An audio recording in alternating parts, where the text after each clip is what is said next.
Russia has decided to scrap the IN's Chakra-II nuclear attack submarine, formerly leased to India.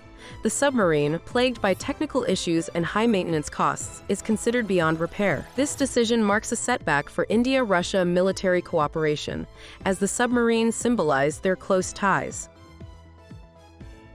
India's Sasaa Electronics has partnered with Russia's Transport of the Future to assemble Russian unmanned aerial systems, UAS, in India, starting in March 2024. The drones will serve various sectors, including agriculture, logistics, and defense. This collaboration aligns with India's Make in India initiative and boosts its UAS manufacturing capabilities.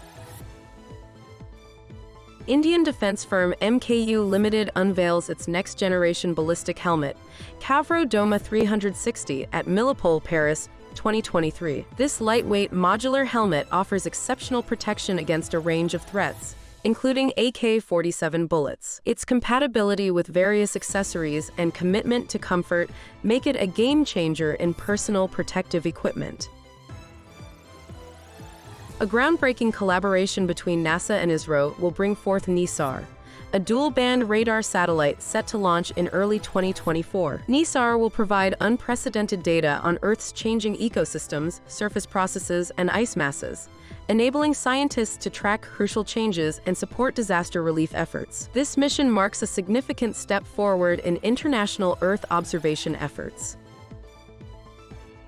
Researchers from IIT-Guwahati and ISRO have made a breakthrough discovery by detecting polarized emissions from a black hole source beyond our galaxy. This achievement, using X-ray polarimetry, reveals information about black hole accretion and opens new avenues for understanding these enigmatic objects.